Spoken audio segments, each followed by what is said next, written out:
In one of my previous videos, I looked at how to draw a cumulative frequency graph. This time we're going to be looking at how to calculate the median and the interquartile range.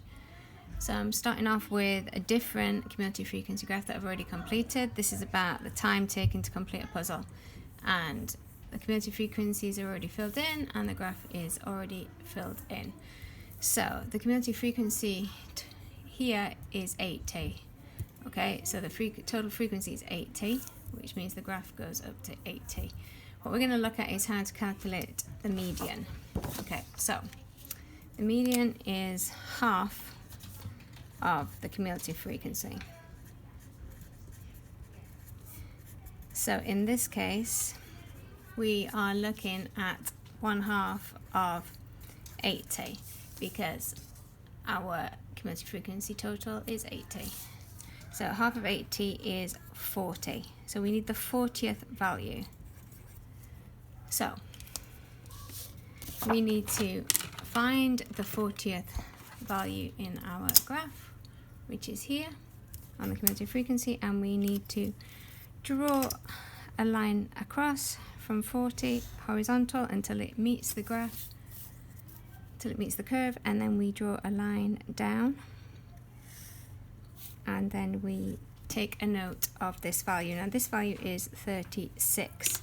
So 36 is the median, not 40, because we're using the cumulative frequency to find the halfway, but then we read from the graph. And it's really important that you show this in an exam. So 36 is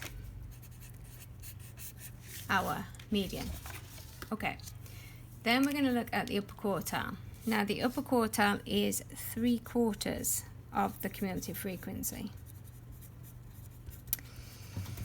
So we do 3/4 of 80, which is 60.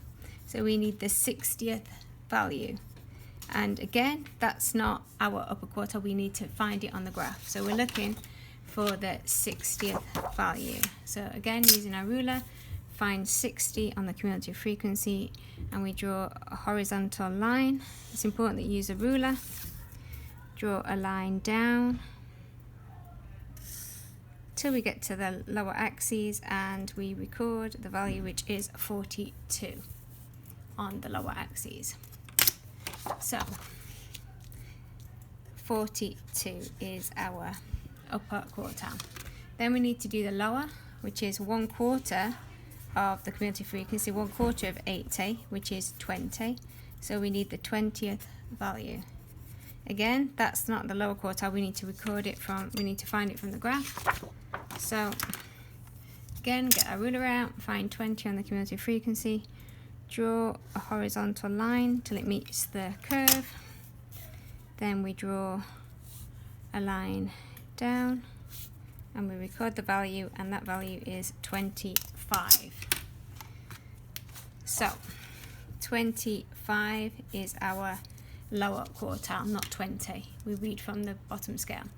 And the interquartile range, which is the last thing they could ask you, is the difference between the upper quartile, I'm going to use UQ for short, minus, so the upper quartile minus the lower quartile, so I'm going to use LQ.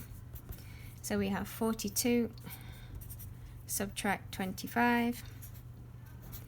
So 42 subtract 25 is 17. So that is our interquartile range.